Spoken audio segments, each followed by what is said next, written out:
Good evening, everyone. My name is Diana Cervera, and I am the Program Manager for California Lawyers for the Arts San Diego. Myself, along with Sara Gonzalez, who is the co-organizer for this event, along with members of our statewide staff, including our Executive Director, Alma Robinson, and our Deputy Director, Gloria Ruiz Oster, are happy to welcome you to our third annual binational symposium, Intersections, Art and Law at the Border. Each year, we invite artists, activists, lawyers, scholars, and researchers to contribute their unique perspectives and expertise on various border topics, with a particular focus on issues affecting the geopolitical context of Tijuana, San Diego. The intention of this gathering is ultimately to highlight the work of those responding to border issues precisely at the intersection of art praxis and legal issues. Buenas tardes a todos. Mi nombre es Diana Cervera y soy la gerente de programas con California Lawyers for the Arts San Diego.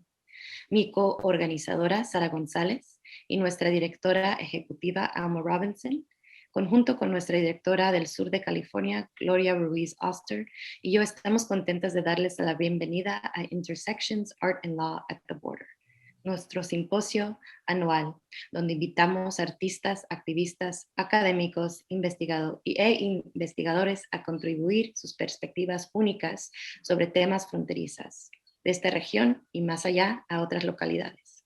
We greet you today as visitors residing on the occupied lands and ancestral territories of the Kumeyaay Nation, past, present, and future. As we begin our conversation today, it is important to note that the Kumeyaay territory, also known as the San Diego-Tijuana region, extends across the current US-Mexico border, along the Pacific Ocean from Oceanside, California to San Vicente, Mexico, and extends to the east from the Salton Sea to the Laguna Salada, including places now called Tijuana, Tecate, Mexicali, San Diego, and Escondido. The indigenous peoples of this land have always been and continue to be examples of how to be in relationship to one another, to both human and non-human beings. As a guest and a visitor on these lands, I extend my respects and gratitudes to the many indigenous peoples who reside here and call these lands their home. Los saludamos hoy como visitantes en los territorios ancestrales de la nación Kumeyaay, pasado, presente y futuro. Es importante contemplar que el territorio Kumeyaay, también conocido como la región de Tijuana-San Diego, atraviesa la frontera de México y Estados Unidos por el mar del Pacífico hasta Oceanside, a San Vicente, México, y extiende del mar de Saltón hasta Laguna Salada, incluyendo a lugares hoy conocidos como Tijuana, Tecate, Mexicali, San Diego y Escondido. Las primeras naciones y las comunidades indígenas siempre han sido nuestro ejemplo de cómo estar en relación con la tierra y todos los seres humanos y no humanos. Como visitantes en estos territorios, ofrecemos nuestros respetos y damos gracias por el permiso de estar presente en este espacio. Once again, thank you all for being here with us this evening, and I look forward to the collective conversations we'll embark on together. Before we begin, I'd also like to thank our sponsors for this year's event, which include the firms of Shepard Mullen, Haight Brown and Bonesteel, Kahana Feld, and Paul Hastings. For those of you who are unfamiliar with CLA, we are a statewide nonprofit organization serving the arts community, providing legal support in a number of ways. To tell you a bit more of our services and organizational history, I'd like to play a video from our Executive Director, Alma Robinson, followed by a brief video welcome from Jonathan Glass, who is the Director of Cultural Affairs for the City of San Diego. De nuevo, bienvenida. A continuación, compartiremos dos videos cortos, uno de nuestra directora ejecutiva, Alma Robinson, y otro de Jonathan Glass, que es el director de la ciudad de San Diego. Muchas gracias, y en un momento comenzará el webinar después de los videos. Hello, my name is Alma Robinson, and I am the Executive Director of California Lawyers for the Arts. CLA is a statewide nonprofit organization that was founded in 1974 to serve artists and arts organizations of all disciplines with advocacy as well as services that provide support with legal and business issues. With staffed offices in San Francisco, Berkeley, Sacramento, Los Angeles, and San Diego, we provide several core services. First, we provide legal counseling to specialized attorneys who provide assistance with a variety of intellectual property questions, as well as contract reviews and negotiations, and other important business issues. Depending on the client's financial status, legal assistance may be available on a pro bono or reduced fee basis. We also provide a specialized program that assists independent inventors and small startups with their patent applications. To help with situations involving disputes, we provide a range of alternative services, including negotiations counseling, mediation, and arbitration that can avoid the expense and hassle of going to court. Finally, we offer a full menu of educational programs that include workshops, symposia, and conferences on various legal topics for artists and arts organizations. Many of these programs are posted on our YouTube channel, and we encourage you to use these tools to educate yourself on the legal issues before you reach out for specialized assistance from our organization. Thank you for joining today's program, and please consider joining CLA on our website at www.calawyersforthearts.org so that we can continue to maintain our full range of services. Thank you. Good evening. My name is Jonathan Gluss, and I'm the Director of Cultural Affairs for the City of San Diego. And I have the great honor of welcoming you to Intersections 2021.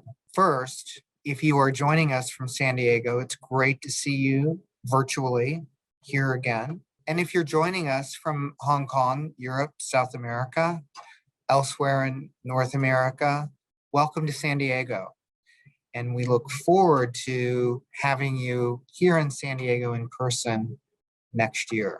If you're not familiar with San Diego, we are a wholly unique place in that we share with the city of Tijuana the privilege of residing on the lands of the Kumeyaay Nation, who were here well before the state of California, the United States, Baja California, Mexico. We take that privilege seriously, and we honor and thank the Kumeyaay for the privilege of being on this land.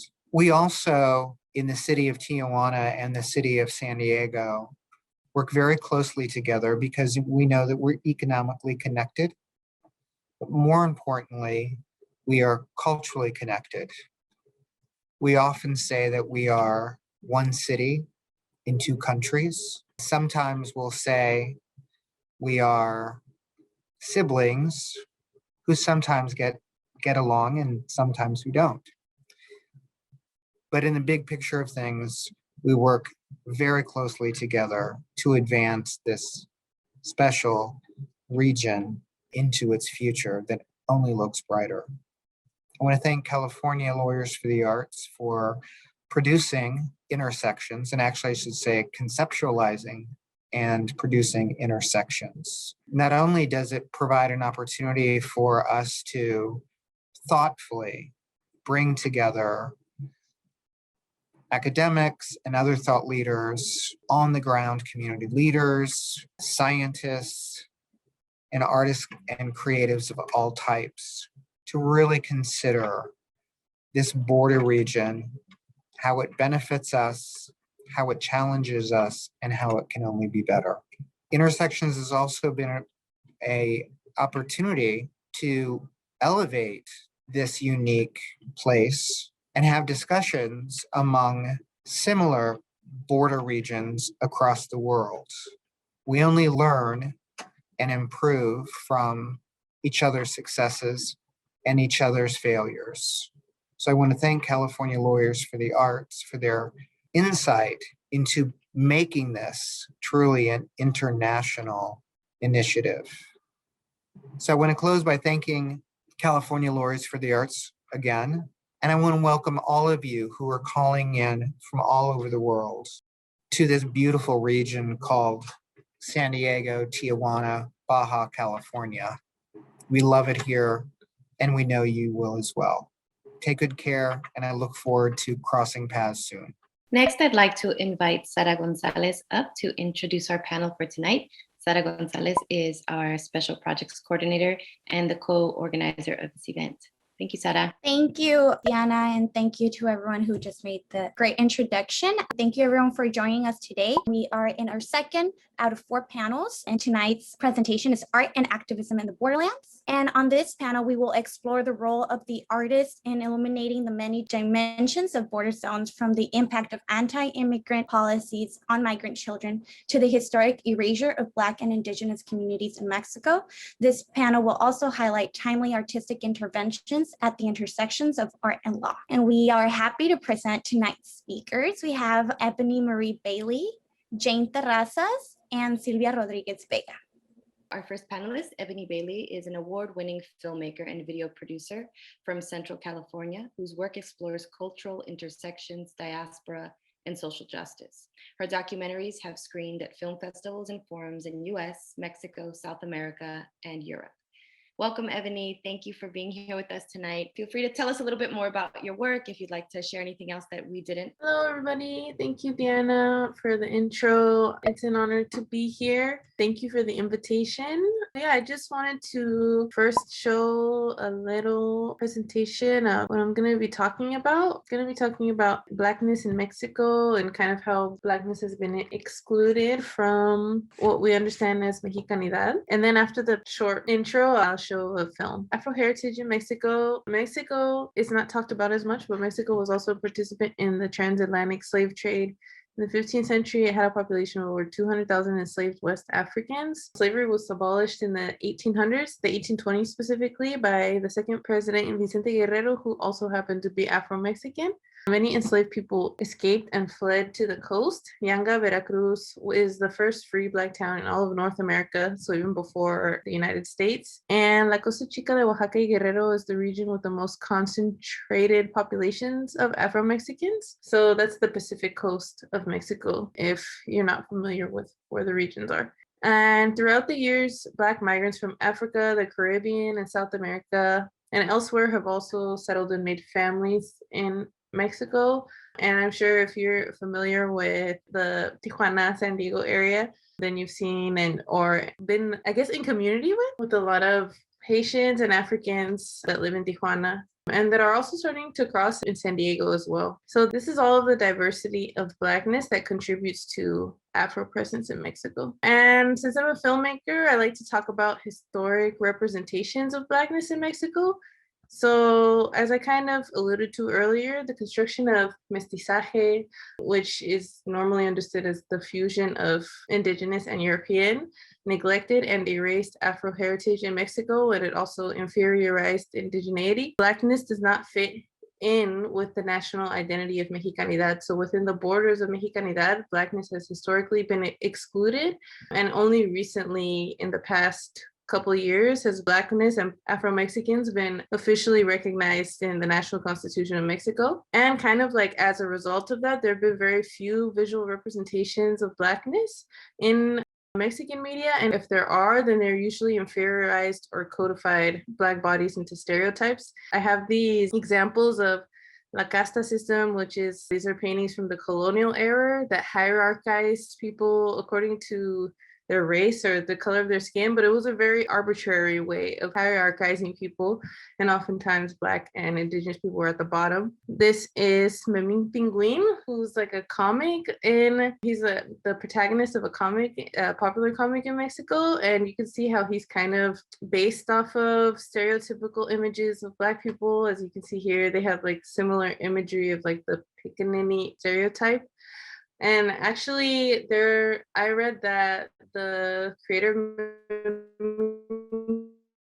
also got some from parodies of Afro-Cubans. So this like tradition of racial parody isn't even just in the US and imported into Latin America. Latin America also has their own tradition of parodying and caricaturizing Black people. And this is like an example of the mammy in the United States. And I put kind of like comparisons of representations in Mexico to representations in the United States and see how they blend, because there are also movies in Mexico. I can think of one called Angelitos Negros that also has a really stereotypical image of the mammy, the Black mammy in Mexico. So these are kind of how these like codified stereotypical images of Blackness kind of interact with each other on both sides of the border. But these representations are beginning to change, especially in the last, I would even say the last decade, the last few decades, but definitely in the last decade. Afro-Mexicans, Blexicans like myself, and Black diasporians in Mexico are beginning to tell their own stories. And so I just have a few examples of things that have come out recently. Negra is a feature documentary by Medellin Tewolde, and it tells the story of 5 Afro-Mexican women who live in different parts of Mexico, and the director herself is Afro-Mexican. Leona Uhuru is an artist, Afro-Mexican artist from Mexico City, and she sings and raps about kind of anti-colonial resistance and stuff like that in Mexico City and in other parts of Mexico. She's come to Tijuana a lot. This is my film that you are about to see shortly. And this is Cardumen, which is the audiovisual platform by Andre Los Sanchez, who is also Afro-Mexican and is working on 2 feature film and short documentaries that have to do with Afro heritage and Blackness in Mexico. And just to give a brief summary of Jamaica y Tamarindo, which is the film that you're going to watch now, it's a short film, short documentary, and it kind of uses these 2 ingredients, la flor de Jamaica y tamarindo, that are 2 popular ingredients in Mexico, but they're both originally from the African continent.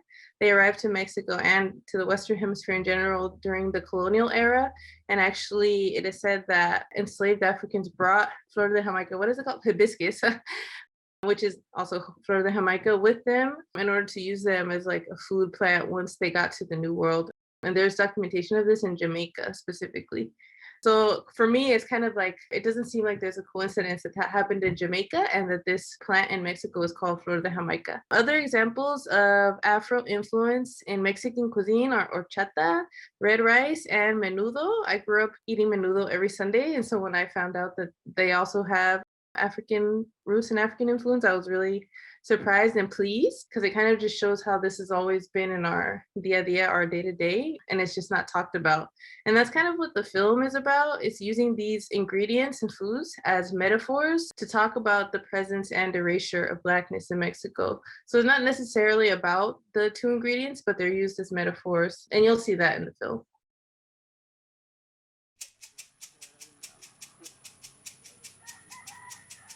Detrás de la historia de la flor de Jamaica hay un pasado oscuro, o más bien, un pasado negro.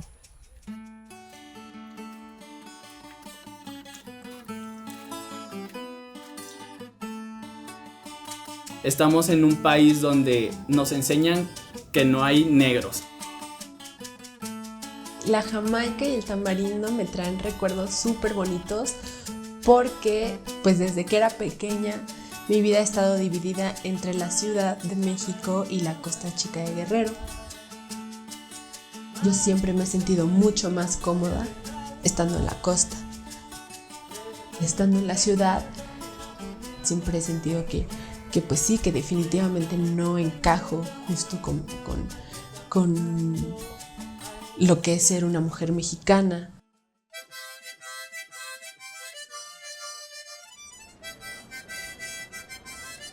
Esta ciudad fue tomada, fue destruida, fue modificado el paisaje y todo eso se hizo con mano de obra. Esta mano de obra se trajo de África.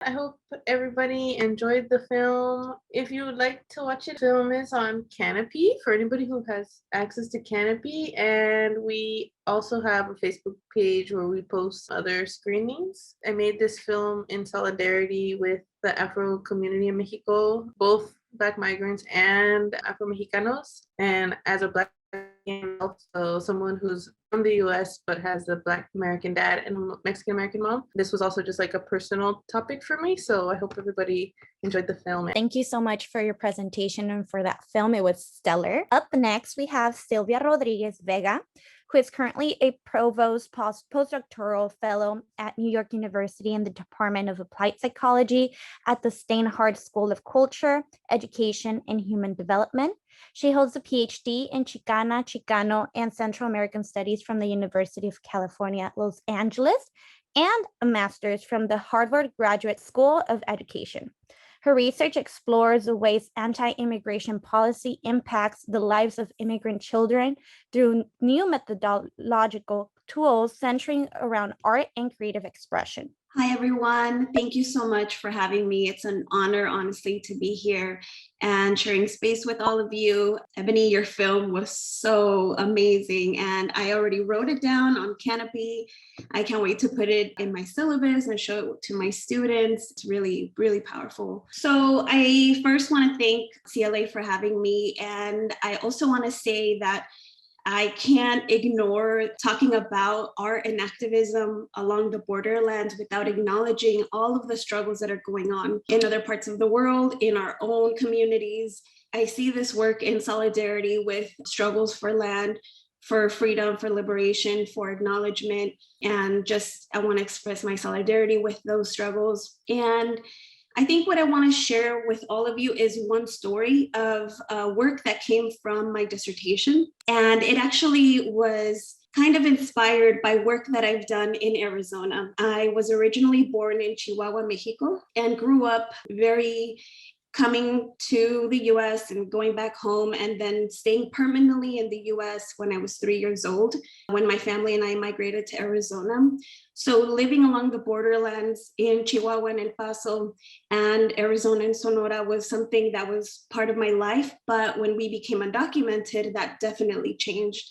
And so being a community organizer in Arizona, I saw the power of art when working with children, especially children who were fearing the anti-immigrant policies and sentiments that were happening in Arizona, like SB 1070, the raids of Sheriff Joe Arpaio, who you may have heard about. So all of this was some of the work and some of the policy that really inspired me to take this work and study it. I collected 200 drawings from children who had been separated from their parents in Maricopa County. And then for the Ph.D., I created a curriculum to use art to work with children. And so I'm going to present to you a very quick overview of what that work was, but centering on one story. So the work is heavily inspired by El Teatro Campesino that started on the picket lines of the United Farm Workers Union. And basically, Luis Valdez would use theater and put it on trucks and drive through farm working fields, running these actos or short plays and skits on the backs of trucks to mobilize the farm working community and learn about rights and organize boycotts and just to mobilize. And so it's meant to satirize the opposition and express what people are feeling. And I also borrow from the tradition of theater of the oppressed by Augusto Boal in Brazil. And this tradition has different art forms, but the ones that I focus on are image theater, creating images that are still with your body like a photograph, or newspaper theater, doing skits about things that are happening in the community, about the news, what's on the radio, what people are hearing and seeing on social media. And so Theater of the Oppressed is meant to motivate people, restore true dialogue, and create a space for participants to take action. And of course, because I'm in the field of education and of teaching, I also borrow from Paulo Freire's problem posing methodology, which he was the teacher of Augusto Boal, and wrote a book that is really powerful called Pedagogy of the Oppressed. And so here the goal is to develop students' power to critically perceive the way that they exist in the world. And so what I was interested in understanding is, what are the effects of the policies that we're seeing that are anti-immigrant? How does that affect children who are part of mixed status families? But more than just how it affects them, what are the things that art can give children and art can give us all to process these events, to heal, possibly to just cope with them? And so the work that I did was during the election of 2016. And I taught this class for 2 years at a middle school in South Central Los Angeles with children who were from Mexico and Central America. And this story that I'm going to share is one of two of my students who are cousins. Eric and Elisa were my students, and one day we were talking about what the word immigrant means. And Eric shares and says, oh, I know what an immigrant is. My cousin Alex was one. And he says, I was so happy that my cousin Alex was coming to the US, but he actually died in the desert, I guess of starvation or thirst. I don't know. We didn't know anything about my cousin until we saw on the news that his body was found on the border. And so at that moment, Eric began to cry. Elisa was also crying, and this prompted a really strong reaction from the other classmates. People started sharing stories about pain, about death, about crossing borders, about their families. And that day we had a journaling activity where people could do a drawing or a journal about what they're feeling. And Elisa wrote about this experience in her journal. And so I want to show that to you. This was part of the image that she drew, and it says, Descansa en paz, Alex. And so you see this image, it's framed by the sun and the moon, but also cacti, making us, be aware of a desert scene. And a small cross with the name of Alex, which is the name of their cousin. And the most important thing that you see on this image is this television set with the word Primer Impacto, because that was the name of the news show where they found out that Alex's body had been found. And so along with this drawing was a story that I'm going to read to you some of the most important parts of it. She said, my cousin was a great person. My aunt loved him a lot. He didn't want her to work so much. Weeks passed since he left. We knew he was walking through the desert, but we did not hear from him. The news was also broadcasted in El Salvador. We could not believe it. Months later, they sent his body back. My aunt buried his body without telling anybody. Until this day, it causes us a lot of pain to talk about this. Rest in peace, Alex. And so we talked about what had happened. We talked about Alex. Students shared their stories. And then a few months later, when it came time to present our final skit for the rest of the school and parents were going to come to our showcase, we were creating a play about it. And the way that I created the play was that every person in the class said one line of the story until we created a story with a beginning, a middle, and an end. And during that activity, one of my youngest students raised his hand and said, can I say the first line of our play? And I said, of course. And he said, my name is Alex and I'm going to cross the border, taking us back to this moment months before. But in this opportunity, students decided to create a story that you see here. This is the storyboard of that play that was called Los Niños Inmigrantes, the Immigrant Children. And here, Alex, the main character, has the goal of migrating from El Salvador to Los Angeles to reunite with his family. And he's accompanied by two other children. But the desert is no easy feat, so they decide to get help from a half human, half coyote magical creature that you see here. And this creature helps them migrate through all of the obstacles, and the parents are also there. And so I think the thing that I'm trying to prove and show with the work that I do is that children experience righteous indignation. They're upset, they're angry, they're frustrated, and they also mirror the dehumanization, the violence, and the harm that they experience. And they also have the opportunity, though, to resist and reimagine these destructive things. So I believe that they respond to the legal violence that they're experiencing by fostering personal agency. And also, this provides opportunities to develop resilience where they feel the personal responsibility to stop Trump. There were many times where children created art, poems, letters about how they wanted to go to the border and talk to Trump or ask him questions or tweet at him. So children were able to navigate a lot of in-between spaces of imagination and real life, of being in south of the border and in the United States, and of being in families that were both documented and undocumented. And so I think that the art that children create is powerful because they present new alternatives that sometimes adults don't have the power to imagine themselves. And so some of the work that I'm doing is on the zero tolerance policy, but I'm also partnering with schools, with organizations that focus on the reunification of families and also translation services. So if there's anybody who would like to collaborate, I'm very interested in continuing this work with this population and seeing what the art can create. And I think that's all I'll say. I can say more about it later, but thank you all so much. And this is my email if anybody would like to keep in touch. Thank you so much. Thank you, Sylvia, for that stellar presentation. And I just would like to add that I feel that that's a very important conversation to bring up just because of all the unaccompanied minors that is happening right now at the border. So thank you, Sylvia, for opening up that conversation. And finally, I would like to introduce our last panelist, Jane Terrazas. Jane was born in Ciudad Juárez. She studied graphic design at the Autonomous University of Guadalajara. Janet is currently an activist, panelist, teacher, and she's also the co-founder of the nonprofit Me and More. Currently, Jane is pursuing a degree at the Winchester School of Art in the University of Southampton in the UK, focusing her research on environmental protection and textile tech. Jane sent in a pre-recorded video for her work since she's currently living in the UK.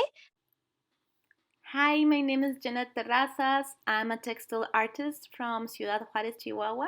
And today I will share with you one of my last projects, Rio Arduino, Sintonizador Textil or Textile Tuner. I would like to start this conversation with a question.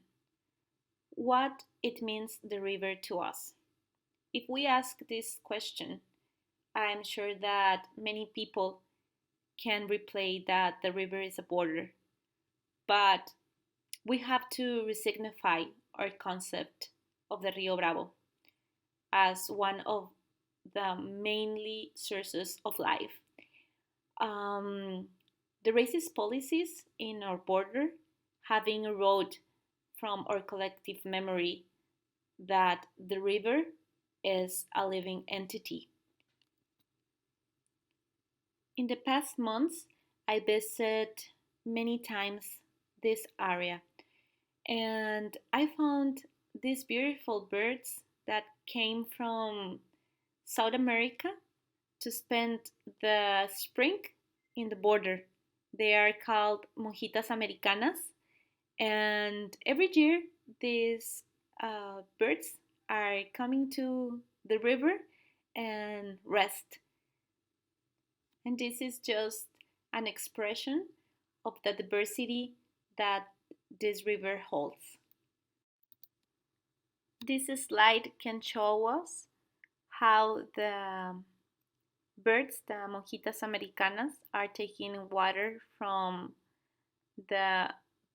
one of the places that it's more polluted beside the Rio. I think this is one of the most important topics about pollution that we can find here. So it's affecting the human population, the species, and not only affects the Mexican side, it's affecting both sides, and the effects can have an impact on the Gulf of Mexico. So in my visits to this place, I found many synthetic textiles that I recollect to create this textile electronic device. Later I mixed with some other materials, but I think at this point we need to put attention on what we are doing to our water and to the Mother Earth.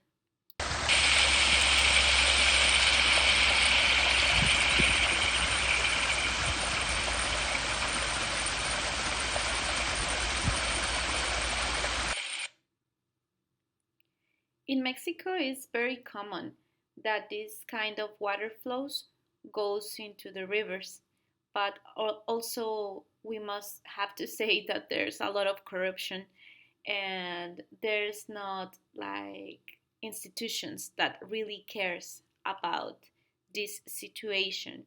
So for many years there was installed a metal company in the US border in El Paso, Texas, that throw into the river a lot of heavy metals. So this affect a lot to the marginalized communities living beside the river, and many people having sick with cancer and malformaciones en, en niños, en embarazos, in pregnancy. So it was a very huge problem, but nobody was responsible for that. So I think we need to start to speak about this situation because now the river starts to dry.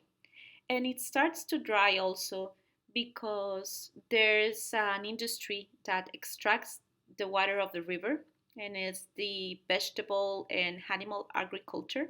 But in the last years, the animal agriculture grows up. So now the capacity of the river is less, so it starts to dry. There's some months that the river has more water. It's from March to September, and but the other months, the levels of the capacity of the river are very low. So in this slide, you can see that I found some synthetic textiles as a waste in the river, and I recollected to create this textile electronic device.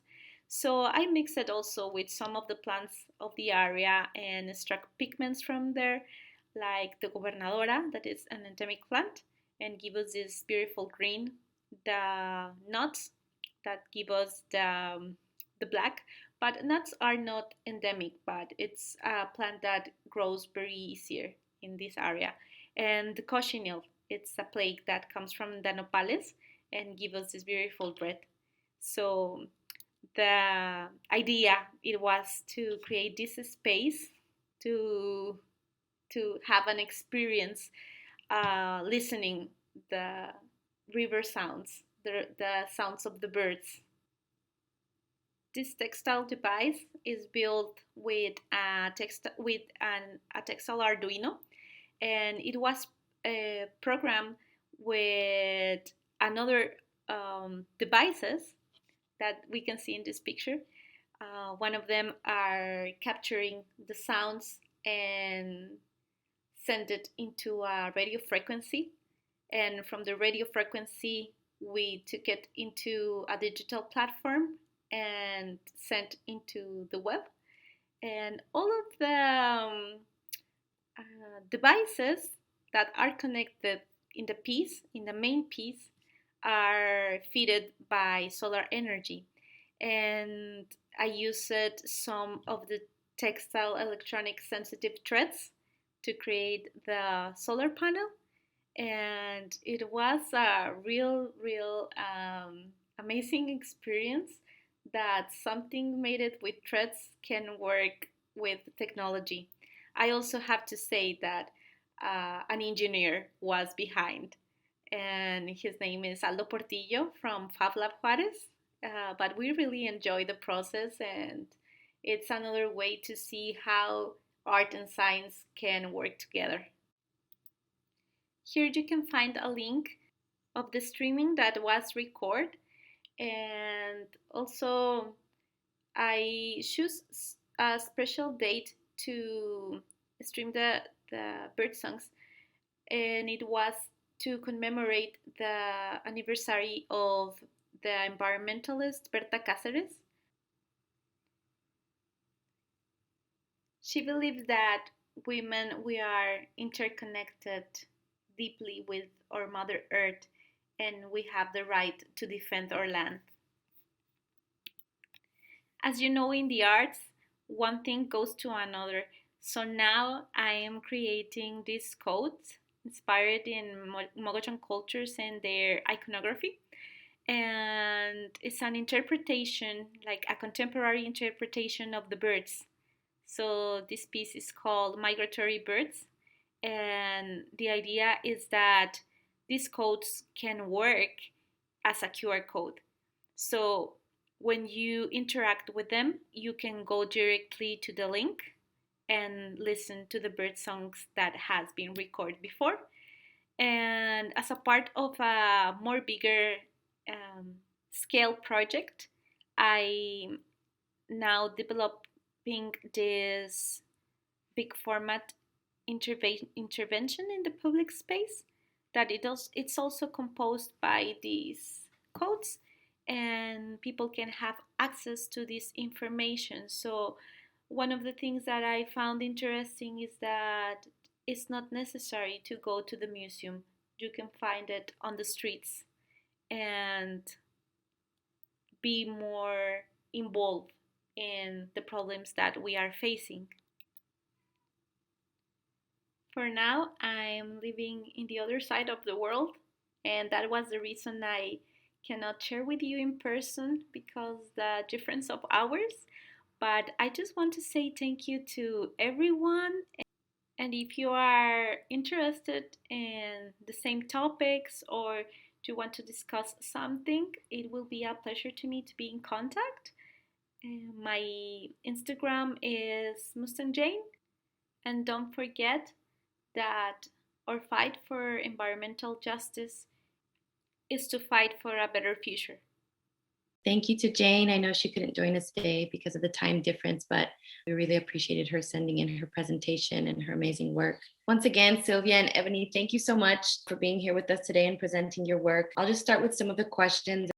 What is your definition of art? I think for me, art is self-expression.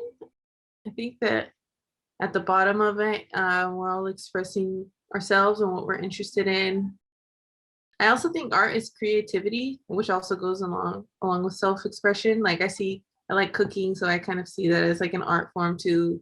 Any way that we can express ourselves and extend our bodies, whether that's actually like by singing or dancing or doing things like, I see the cameras as an extension of my body at least.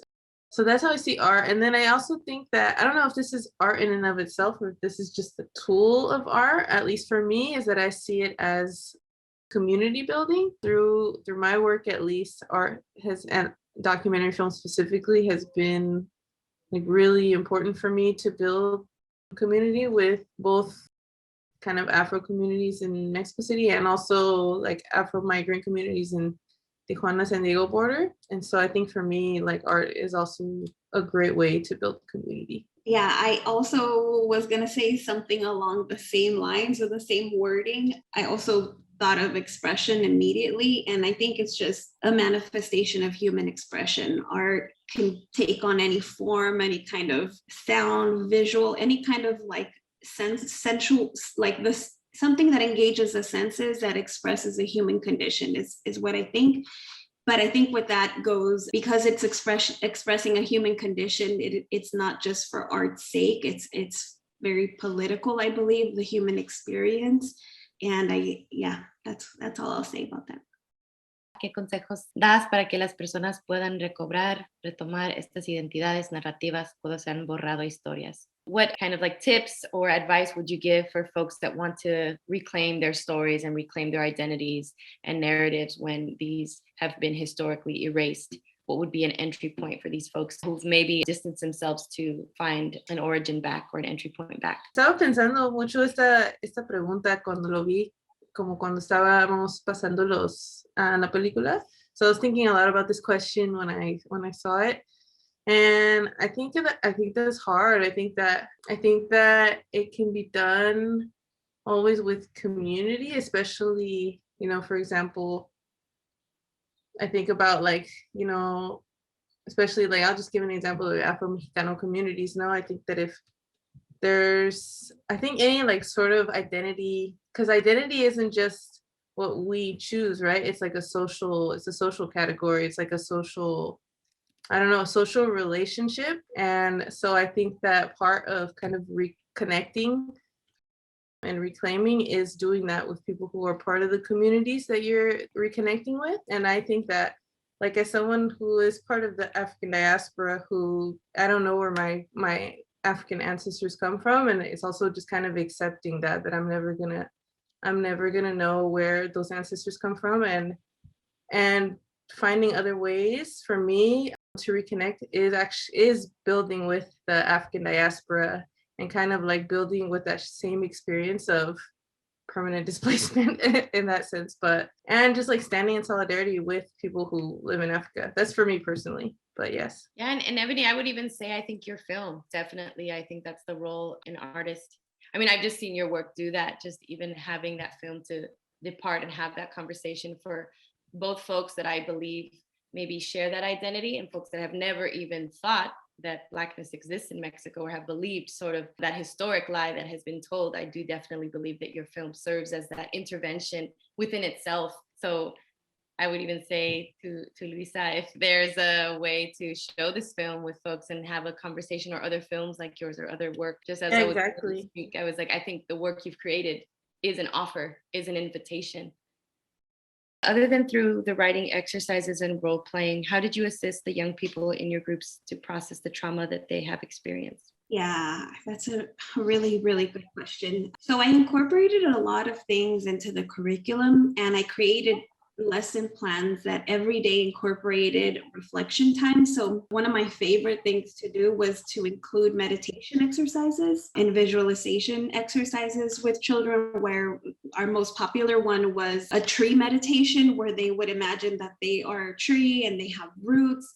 And so a lot of the literature on like trauma and distress and stress is about when you have a meditative and calm opportunity that provides a lot of soothing to your nervous system, to your mind. And we know that children who experience a lot of stress, their brain is impacted in ways that they're unable to make decisions or remember things. And this really impacts their academics and their daily life. So one of the most fascinating things that I love is that art can also give us those meditative components of quiet, of concentration, of process, like taking us from a repetitive exercise.